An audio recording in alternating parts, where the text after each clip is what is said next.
भगवान की योग माया बड़ी विलक्षण, विचित्र और अलौकिक है। आपका जैसा भी भाव वैसे आपको भगवान दिखाई दे, पक्का मानिए। हेलो आप दोस्तों, स्त्री राधे भाव राधे। से देख रहे हैं तो सुन भगवान रहे हैं आपको स्त्री पूज्य रूप में आपके श्री पास, प्रेमानंद महाराज जी पुत्र के भाव से पुत्र सत्संग। रूप में। आप जान नहीं पा रहे, प्रभु वही है, को दूसरा नहीं है। हजारों बार बता चुके हैं कि ना मानने और ना जानने पर भी आपके हृदय में सत्ता उन्हीं की है। जिस दिन वो भगवान अंतर ध्यान हो जाते, प्यारे पुत्र, प्यारी पत्नी, प्यारे सुहृद मित्र आदि को आप चिता में जला देते हैं, तो था ना आपके हृदय में आदर, पर आप अनजाने से भी भगवान का ही आदर करते हो। अगर जान करके आदर कर लो तो तुम मुक्त हो जाओ इस दुख से, इस प्रपंच से। श्री भगवान कहते हैं कि मेरे अज अविनाशी स्वरूप को ये मूढ़ लोग नहीं जानते हैं। केवल वही जान सकता है जो मेरा आश्रय लेकर के मेरे को पुकारता रहता। भजन का मतलब तब पुकारना, भगवत चिंतन करना। वेदाहम शमतीतानि वर्तमानानि चार्जुन भविष्याणि च भूतानि माम तु वेद न कश्चन। हे अर्जुन, जो प्राणी भूतकाल में हो चुके हैं तथा जो वर्तमान में हैं और जो भविष्य में हैं, उन सब प्राणियों को मैं जान रहा हूं। जैसे आंवला ऐसे रख लो तो चारों तरफ से देख सकते हो, ऐसे भगवान अनंत ब्रह्मांडों को, जीवों को एक साथ देख रहे हैं। यही भगवान की भगवत्ता है, एक साथ देख रहे हैं। कोई भी जीव ऐसा नहीं है जिसको भगवान का दुलार नहीं मिल रहा हो। कहीं भी हो, अनंत ब्रह्मांड सबके लिए जो आवश्यक हो भेज रहे हैं। कोई भूखा नहीं रह सकता। एक बार वीर शिवाजी समर्थ गुरु श्री रामदास स्वामी जी के पास गए और कहा कि स्वामी जी, अकाल पड़ा हुआ है, तो हमने सारा का सारा खजाना खोल दिया और सबको पवाया। तो गुरु बड़े कृपा सिंधु थे, उन्होंने देखा कि इनके हृदय में एक गर्व का अंकुरण हो रहा है कि मैं भरण पोषण किया सबका अकाल में। तो उन्होंने कहा कि शिवू, यह थोड़ा उठाओ, आओ चलो हमारे साथ। एक बड़ा पत्थर का, इसे तोड़ो। महाराज जी तोड़ा, हटाया तो नीचे मिट्टी में दबा हुआ स्वस्थ मेढक एक ऐसा। बोले इसको किसने दिया? देखो ना कितना स्वस्थ है, पुष्ट है। इसको कौन आहार दे रहा है? इसको कौन प्राण पोषण कर रहा है? बोले भगवान। तो बोले तुम कैसे दाता बनते हो?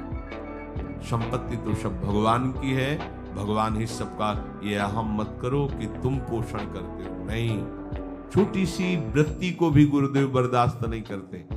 जो गुरु शरणागत होता है वो उनकी बात समझता है, अन्यथा वो अपनी मनमानी वृत्ति को ही आदर देता है, गुरु की आज्ञा वृत्ति को नहीं देता। छोटा सा भी अभिमान का कण अपने जनों में गुरुदेव को बर्दाश्त नहीं होगा, क्योंकि यही भगवत प्राप्ति में बाधा बन जाएगा। कितने जीव चराचर जगत में, देखो हमारे भगवान की भगवत्ता, सबको देख रहे हैं, सबको व्यवस्था दे रहे हैं, सब कुछ देख रहे हैं। 3 प्रकार की लीला हो रही, कहीं पालन लीला, कहीं सृजन लीला, कहीं विनाश लीला, उन्हीं के द्वारा हो रही, वही देख रहे हैं, वही कर रहे हैं। अगर ये बात तुम्हारी समझ में आ जाए तो अभी भगवान की शरण हो जाओ। पर अहम के कारण ये बात समझ में नहीं आती। जो भूतकाल में हो चुके हैं, वर्तमान में हैं, जो भविष्य में होंगे, सबका प्रभु वर्तमान की तरह देख रहे हैं, दर्शन कर रहे हैं। परंतु मुझे मेरे भक्त के सिवा कोई नहीं जानता है। भक्त के सिवा कश्चन, कोई भक्त बिरला, वही केवल भगवान को जान। भगवान सबको देख रहे हैं,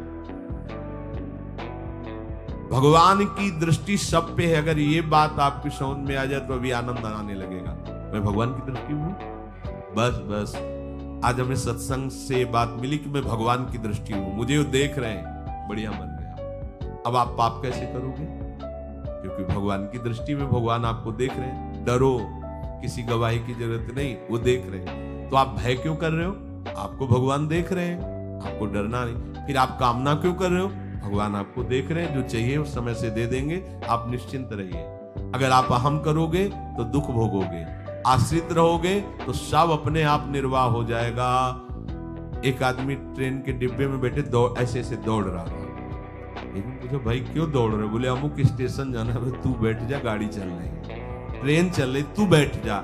ऐसी त्रिगुणात्मिका माया की ट्रेन चल रही, पूरे विश्व का विश्वंबर भरण पोषण कर रहे हैं, तू तो बैठ जा भगवद आश्रय लेकर के। तू काहे को दौड़ा घूम रहा है? लेकिन ये अहंकार के कारण भटकता रहता है। भूत, वर्तमान और भविष्य काल, ये 3 विशेषण देकर भगवान कह रहे हैं कि मैं सबको देखता रहता हूं, जो हो गए, जो हैं, जो होंगे। भूत के प्राणी, भविष्य के प्राणी अथवा वर्तमान के प्राणी सभी भगवान की दृष्टि में वर्तमान की तरह ही है।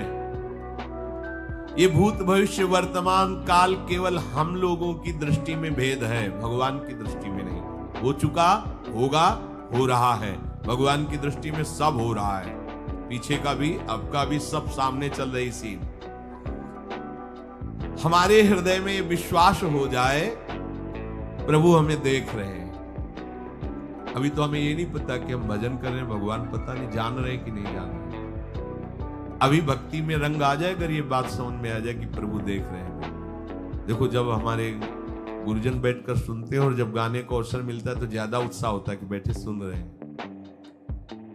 ऐसे ही अगर हम मान ले कि हमारे प्रभु सुन रहे हैं, हम जो भजन कर रहे हैं हमारे प्रभु देख रहे हैं, जो सेवा कर रहे हैं भगवान हमारे स्वीकार करें, प्रियालाल स्वीकार कर, अभी भक्ति का रंग आ जाए, ये बात हमारे हृदय में बैठ जाए कि मैं हर समय प्रभु की दृष्टि में हूं, हर समय मैं अपने आराध्य देव की दृष्टि में हूं, कितना आनंद आएगा। अंदर से सोचो जरा, हर समय वो हमें देख रहे हैं और वो कह रहे हैं मैं देख रहा हूं। पीछे जो तुम किए हो वो देख रहे हैं वर्तमान की तरह, अभी जो वो तुम देख रहे हो, देख रहे हैं, आगे जो करोगे वो भी देख रहे हैं। वो पहले से उनको सब पता है, तुम ऐसे ऐसे चलोगे, ऐसे ऐसे कार्य करोगे। भगवान की दृष्टि में सब कुछ वर्तमान ही रहता है। संपूर्ण प्राणी काल के अंतर्गत है और प्रभु श्री हरि कालातीत है। देश, काल, वस्तु, व्यक्ति, घटना, परिस्थिति ये बदलते रहते हैं, पर प्रभु श्री हरि वैसे के वैसे ही रहते हैं। काल के अंतर्गत प्राणियों का ज्ञान एक सीमित है। अब इस दीवार के पीछे कौन खड़ा है, क्या कर रहा है पता नहीं, पर भगवान की दृष्टि में नहीं। भगवान की दृष्टि में सुमेरु पर्वत पर क्या हो रहा है, जहां किसी की दृष्टि वहां भी हो। ब्रह्मलोक में ब्रह्मा क्या कर रहे हैं, बैठे बैठे सब। इसलिए कितने महान ईश्वर हैं। एक छोटी सी भी चींटी को दाना मिला कि नहीं, उनको चिंता है। देखो, आप छोटे से 2-4 लोगों का भार लेकर के चिंतित हो रहे हो, अनंत ब्रह्मांडों के अनंत जीवों का भरण पोषण प्रभु हमारे कर रहे हैं और निश्चिंत हैं। अचिंत शक्तियां भगवान की, तो आप भी तो उनके बच्चे हो ना। ये सब कहने का मतलब है आप भी तो उन्हीं के अंश हो ना। 2-4 की चिंता में इतने तुम बावरे हो रहे हो, डिप्रेशन में पहुंच रहे हो। 2-4 कामनाओं के पीछे इतने, अनंत ब्रह्मांड तुम्हारा जो अंशी है, अनंत ब्रह्मांडों के अनंत जीवों का अनंत काल से भरण पोषण करता चला रहा है।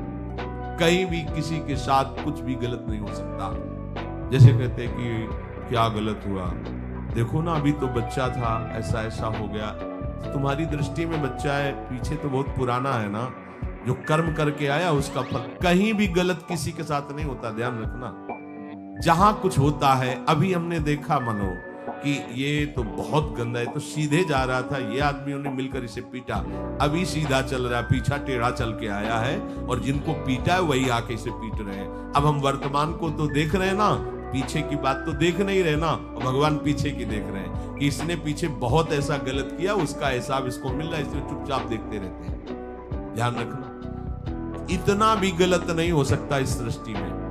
कैसे गलत नहीं हो रहा, अभी तो नवयुवक था, उसने कुछ ऐसा किया ही नहीं, अभी तो नई अवस्था थी, अभी तुम्हें दिखाई दे रहा है 15 वर्ष का है, लेकिन भगवान देख रहे हैं मेरा पुरातन अंश है, किस जन्म से क्या क्या करते चला रहा है। ये ज्ञान हो जाएगा तो किसी भी बात में आपको दुख नहीं पहुंचेगा, विक्षेप नहीं पहुंचेगा। नहीं, बड़े बड़े विक्षिप्त हो जाते हैं। एक गौतमी नाम की महान तपस्विनी थी, महाभारत में कथा आती है, उसका एक ही पुत्र था और उसको सांप ने काट लिया। तो वहां की कुल भी उठा के लाए और कहा, देवी मां ये देखो सांप ने तुम्हारे बेटे को काट लिया। तो उनका इतनी सामर्थ्य सांप की कैसे हो गई कि मेरे बेटे को काट लिया और मेरे से भय नहीं माना। आकर्षण वृत्ति जीव ही की सांप सामने आ गया, तूने क्यों काटा, मैं तुम्हें भस्म कर दूंगी। तो आपने कहा पहले हमारी प्रार्थना सुन लो। मेरे सर पर मृत्यु ने आकर के अपना शासन जमा लिया और कटवा दिया, मेरा कोई दोष नहीं। मृत्यु का आकर्षण किया, महान तपस्विनी भगवान व्यास देव जी ने ये लीला कथा गाई। मृत्यु का आकर्षण किया, साक्षात मृत्यु सामने आ गई, थर थर कांपने लगी। गौतमी जी ने कहा मैं अपने तपस्या के बल से तुम्हें भस्म कर दूंगी। हमारे ऐसे निष्पाप बालक को तुमने सांप के द्वारा प्रेरित करके कटवाया। बोले मेरे ऊपर काल का शासन है, काल ने मुझे प्रेरित किया, मैंने सांप को प्रेरित किया, मेरा कोई दोष नहीं, ये काल का शासन। काल का आवाहन किया, काल उपस्थित हुआ। काल ने कहा कि मेरा इसमें कोई दोष नहीं, इस बालक के पूर्व जन्म के कर्म के द्वारा मैं प्रेरित हूं। इस बालक के कर्म से प्रेरित होकर मैंने मृत्यु को प्रेरणा की, मृत्यु ने सांप को प्रेरणा की, ऋषि ने डस लिया। अब आप बताओ किसका दोष है? शांत हो गए, क्योंकि इस बालक के ही तो कौन काहू के सुख दुख कर दाता, निज कृत कर्म भोग सुन भ्राता।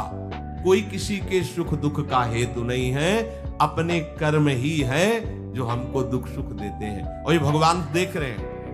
कोई जैसे आपको अभी मनुष्य शरीर मिला, स्वतंत्रता है, अब आप जो पापाचरण चाहो छूट है कर सकते, या जो पुण्य कर्म चाहो कर सकते, या भजन करना चाहो कर सकते हो। ये स्वतंत्रता केवल मनुष्य शरीर को दी गई है।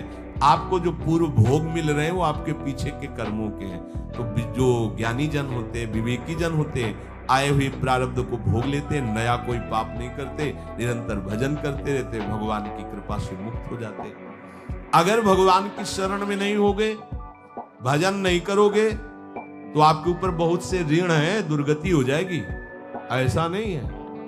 आप यहां भी तो देखो ना, आपके मकान, आपका व्यापार, सब कुछ आपका कहा जाता है, लेकिन सब कुछ सरकार का है। हर चीज का टैक्स देना पड़ेगा तुम्हें, पानी का भी टैक्स देना पड़ेगा, मकान का भी टैक्स देना पड़ेगा, और तुम भी जो करोगे वो पैसा दो सरकार को। टैक्स तुम ऐसे फ्री थोड़ी जा नहीं होता, देना पड़ता है ना। आप मान लो नौकरी कर रहे हो कि हमारी नौकरी करे, तो उसमें सरकारी टैक्स कटेगा आपका, क्योंकि आप सरकारी आदमी हो, भारत देश के वासी हो। ऐसे ही ये टैक्स लगे हुए हैं सरकारी भी, मातृ ऋण, पितृ ऋण, ऋषि ऋण, ये टैक्स है। ऐसा नहीं कि तुम कमाओ खाओ और इसके बाद मर के जाओ स्वर्ग मिलेगा। टैक्स चुकाओ। ये मनुष्य शरीर मिला, इन ऋणों से मुक्त हो। अगर नहीं हुए तो भी तुम्हें दुर्गति होगी। आप देखो, जब कभी ऐसी सूचना मिलती कि अमुक आदमी का अमुक धन पकड़ा गया, तो इनाम दिया जाता है क्या कि इतना कमा लिया? सजा दी जाती है।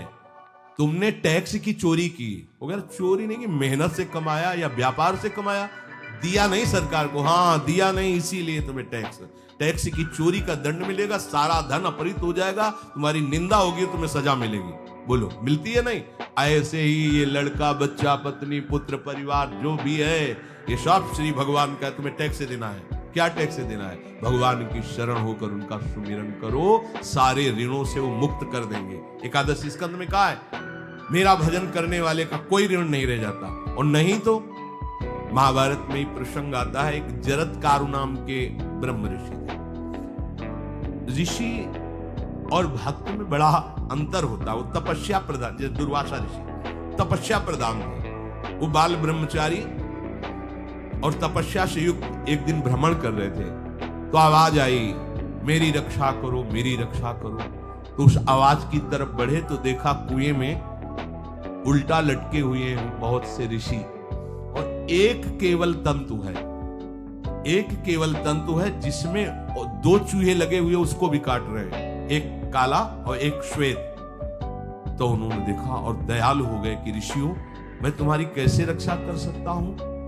तो उन्होंने कहा कि ये जो दो चूहे हैं रात और दिन है, और जो हम लोग हैं ये तुम्हारे पितर हैं। ये चूहे तुम्हारी आयु को काट रहे हैं, एक तंतु हमारे कुल में केवल तुम ही हो, और तुमने तपस्या की ठान ली, ब्याह किया नहीं, गृहस्थ धर्म में गए नहीं, पुत्र हुआ नहीं, तो तपस्या में, भक्ति में एक दम है कि सब ऋणों से मुक्त कर देंगे। ये बात ध्यान रखना, तपस्वी अलग है, भक्त अलग। इसलिए पीछे चर्चा आई थी कि तपस्वियों से भी अधिक, ज्ञानियों से भी अधिक, कर्मकांडियों से भी अधिक वो मेरा भक्त योगी होता है। तुमने तो ब्याह किया नहीं, तो अब ये तंतु रात दिन तुम्हारे जीवन को काट रहे, जहां तुम खत्म हुए हम सब नरक में गिर जाएंगे। पितरों ने, तुम पितर ऋण से युक्त हो, मुक्त तभी होगे जब ऐसा करो। वो दृश्य खत्म, अंतर ध्यान हो गया। वो बड़े दुखी हुए कि क्या करें। तो उन्होंने मन में निश्चय किया कि ब्याह तो करूंगा पितरों के उद्धार के लिए। इतने बड़े तपस्वी हैं जरत्कारु जी, बड़ी महिमा है, लेकिन बात यहां फंस गई, पितृ। उन्होंने मन में निश्चय किया कि कोई आके अपनी कन्या दे दे और उसका भी नाम जरत्कारु हो। मैं बिल्कुल भरण पोषण नहीं करूंगा और कभी हमसे कोई प्रश्न ना करे। ऐसी अगर कोई कन्या देगा तो मैं स्वीकार कर लूंगा। अब ऐसे ना नगर जाना है, ना किसी से बात करनी, तो वृक्षों से कहते हैं अपने पितरों के उद्धार के लिए मैं चाहता हूं कि कोई पाणी ग्रहण संस्कार करा दे, कोई हमारे नाम की कन्या को दे दे, और ऐसा ऐसा व्रत है। ऐसा ही बोल रहे थे, वासुकी नाग उपस्थित हो गए और उनकी बहन का भी नाम जरत्कारु था। उन्होंने कहा, सुनिए महाराज, मैं नागराज वासुकी हूं, सब देव रूप में, तो ऐसे नहीं सांप वैसे वाले देव रूप, सुंदर कन्या जरत्कारु। बोले ये कन्या मैं आपको समर्पित करता हूं, हमारा सौभाग्य होगा आप जैसा महर्षि हमारी बहन का पति बने। इसका भी नाम जरत्कारु है, और आपकी जो इच्छा है मैं भरण पोषण नहीं करूंगा, तो मेरे पास संपूर्ण वैभव है, आप भी पधारिए, मैं आपका भी भरण पोषण करूंगा, अपनी बहन का भी। तीसरी बात, मेरी बहन इतनी शास्त्र सम्मत आराधना से युक्त है कि वो कभी आपसे प्रश्न ही नहीं करेगी, तो उनका स्वीकार है। प्रश्न चले, काफी समय तक उनके महल में रहे। एक दिन जरत्कारु अपनी जरत्कारु पत्नी की गोद में सर रख कर ऐसे लेटे हुए थे, सो गए। वो शास्त्रज्ञ थी, संध्या का काल था। संध्या काल में निषेध है मैथुन करना, भोजन करना और स्वाध्याय करना, ये सब संध्या काल में बस भगवत स्मरण परायण लोकवत। लेकिन हमारे यहाँ महारानी जी की संध्या आरती और संध्या भोग लगने के बाद ये इसीलिए वृंदावन धाम इसका कहीं भी ये वेदान्नपि संन्यस्त, वेदों से भी ऊपर उठी हुई रसमयी रसोपासना है, प्रियालाल की महल है। ये जगत सिद्धांत नहीं है, ये जगदीश का भी सिद्धांत नहीं है, ये प्रेम सिद्धांत है। वृंदावन नित्य विहार रस है, इसलिए इसको बीच में बता देते हैं कि दूसरे को तो, और यहाँ शाम के तो भोग ही लगता है, गान बजान होता है, बकाया सिद्धांत है। आंख मूंद करके या तो गायत्री जप या जो गुरु मंत्र चुपचाप शांत भाव से जपे, ऐसा। अब वो इस चिंता में थे कि मेरे पति का धर्म जा रहा है, और मैंने आज तक कुछ बोला नहीं अपने पति से। अगर बोलती हूं तो हो सकता है नाराज हो जाए और छोड़कर चले जाए। अगर मुझे छोड़ देते हैं और इनका धर्म बचता है तो ये ठीक बात नहीं। कितनी विवेकवान है। अगर ये सोते रह गए और सूर्य अस्ताचल को चले गए तो इनका धर्म लोप हो जाएगा। ये मैं होने नहीं दूंगी, अपने पति का धर्म लोप नहीं होने। और वो उस समय भी केवल एक लंगोटी लगा के रहते थे, अस्थि मात्र हो रहे शरीर। वहां भी ऐसा नहीं कि दूल्हा बन करके सज नहीं, वैसे ही केवल पितरों की तृप्ति के लिए उन्होंने बात स्वीकार की थी। उन्होंने कहा, महाराज उठिए, संध्या का समय है, शास्त्र निषेध करता है इस समय सोना नहीं चाहिए, नहीं आपके धर्म का लोप हो जाएगा। महाराज उठिए, सूर्य अस्ताचल को बस पहुंचने ही वाले हैं, उठिए। उठे एकदम लाल आंख करते हुए, तुमने हमें टोका कैसे, तुमने हमसे प्रश्न कैसे कर दिया, मैं अभी तुम्हारा त्याग करता हूं। बोले स्वीकार है, आपके धर्म का लोप ना हो। कहीं सूर्य अस्ताचल को चले गए, आपने अर्घ नहीं दिया तो जीवन भर की आपकी उपासना में कलंक लग जाएगा कि आपने संध्या काल में शयन करते हुए सूर्य आराधना नहीं की, आपके धर्म का लोप हो जाए। बड़ा सूक्ष्म धर्म का विषय। तो उनका सूर्य की ताकत कैसे कि मैं सोता रहूं और वो अस्ताचल को चले जाए, ऐसे महात्मा थे। का सूर्य की ताकत कैसे, भगवान व्यास देव जी ने लिखा है, किसी कहानी की बात नहीं। सूर्य की सामर्थ्य कैसे कि मैं अर्घ ना दूं और अस्ताचल को चले जाएं। सूर्य तब तक रुके रहते जब तक मैं सोता रहता, पर तुमने टोक दिया, अब मैं चला। जब चले तो उन्होंने कहा, हमारे गृहस्थ धर्म का जो फल होता है आपके पाणी ग्रहण स्वीकार का जो फल होता है उसको बिना दिए आप कैसे चले जा रहे हैं? उनका आस्तिक वो है, चले गए। उसी से आस्तिक मुनि का प्रादुर्भाव हुआ और उन्होंने आगे बड़ा चरित्र है उनका, आस्तिक, उसी से नाम रखा आस्तिक। आस्तिक उन्होंने जन्मेजय की यज्ञ को बंद किया। आप सोचो, एक पितर की तृप्ति के लिए उनको ये सब करना पड़ा। तो श्री हरिशरणम और निरंतर भजन, तो मातृ पितृण, देवऋण, ऋषि ऋण, सब ऋणों से उपासक मुक्त होकर के परम धाम को जाता है।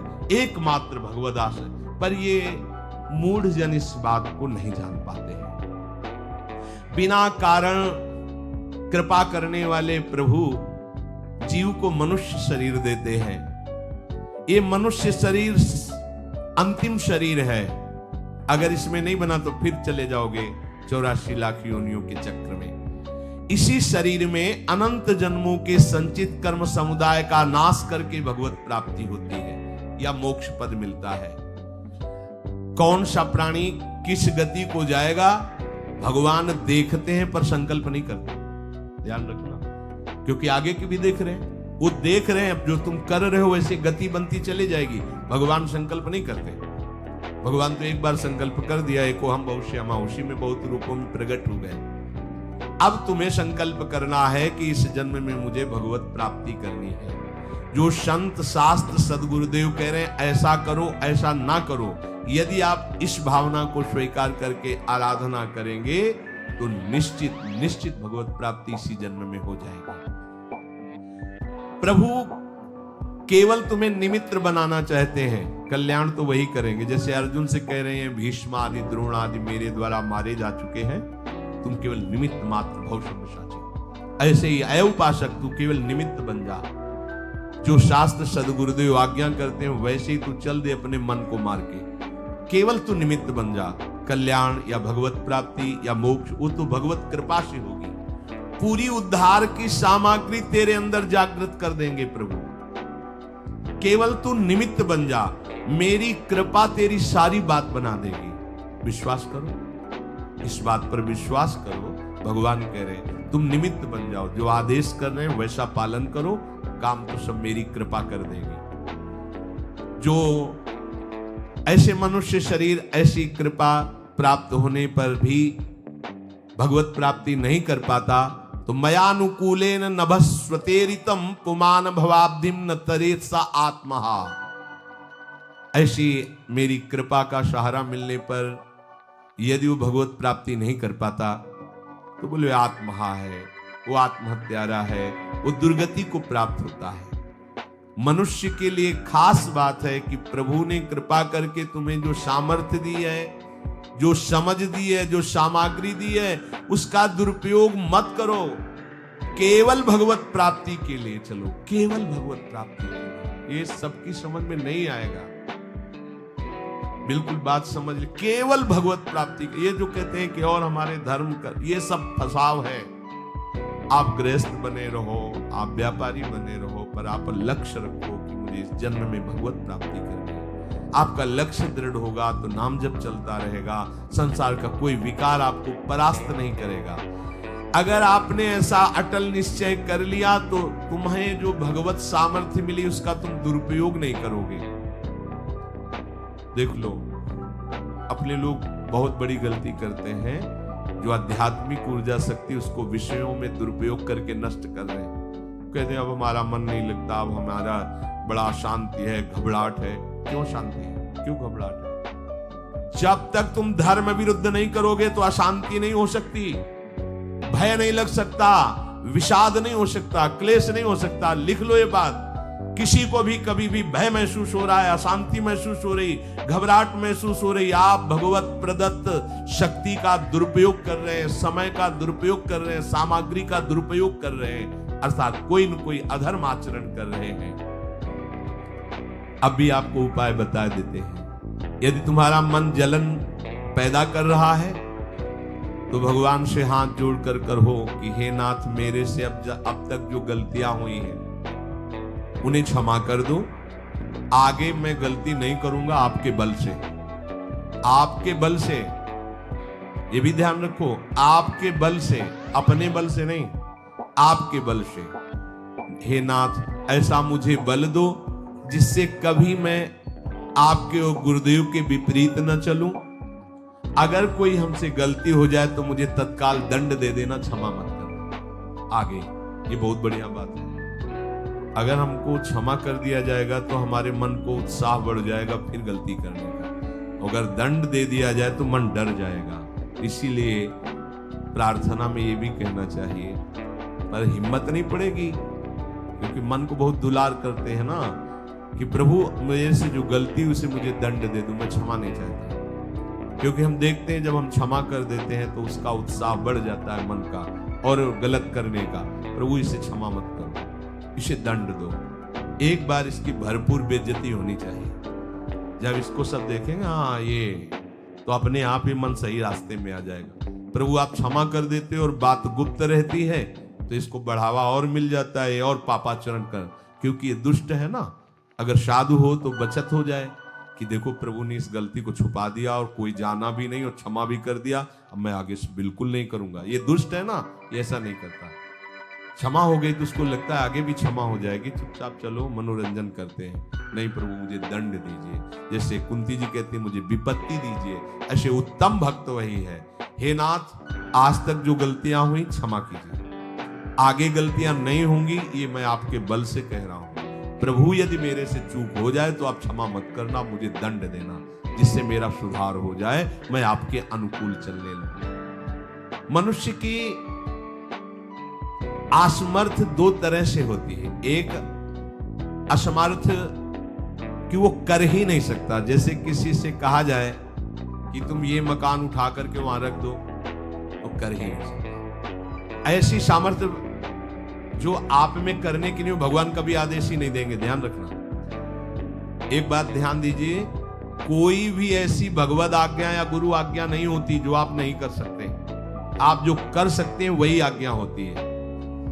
दूसरी असमर्थ ये होती है कि करना चाहता हूं, समय भी है, पर पता नहीं कोई अंदर से करने नहीं देता। भजन करना चाहता हूं, ब्रह्मचर्य से रहना चाहता हूं, और अनुकूल कृपा भी है, सत्संग मिल रहा है, धाम बात सब, पर कोई हमारे ऊपर सवार हो जाता है और हमसे ऐसा करवा लेता है। यह है प्रमाद, यह है मूढ़ता, ये साधक को नष्ट कर देती है। दो प्रकार की असमर्थता की बात हुई। एक ये कि भाई हम असमर्थ हैं, कहा गया कि इस मकान को वहां उठा के रख दो, नहीं रख सकते, तो ऐसा आदेश ही भगवान और गुरुदेव का होता नहीं होगा। तो अगर आदेश हो गया है तो आप उठा के देख लेना, आप उठा लो। अगर आपको ये ध्यान रहा कि गुरुदेव की आज्ञा है, हरि की आज्ञा है, हम कई बार आपको कहा है, अंगद को ऐसे मसल दे, ऐसे वीर थे रावण की सभा में, पर राम प्रताप सुमिरिपन रोपा। इस सभा में कोई बड़ा वीर हो, मेरा पैर उठा दे, राम जी सीता जी हार जाएंगे, वापस चले जाएंगे। ये बात थर्रा देने वाली बात है। घबरा आराध्य देव और माता जानकी दोनों को दांव में लगा दिया, उठा दे कोई पैर, पर उनको भरोसा था कि मैं राम के बल पे कह रहा हूं। राम बल आकर के विराजमान हो गया, कोई नहीं उठा पाया। आखिरी में रावण झुका, कहा मेरे झुकने से, मेरे सामने झुकने से तेरी बात नहीं, तो जो बार बार जिनको मनुष्य कह रहा है उनके चरणों में जा, मैं उनका एक तुच्छ दास हूं। यदि आदेश हो जाए तो घूंसा से सबको मार करके तेरी पत्नियों को बंदी बनाकर और तुझे अभी राम जी के सामने डाल दूं। ये अंगद नहीं बोल रहे थे, ये राम प्रताप बोल रहा था। ऐसे ही यदि आपको आदेश कोई शास्त्र का या गुरु का है तो आप अक्षरशः समझ लीजिए उसमें उनका बल भी है, पर हम लोग उस बल का तिरस्कार कर देते हैं।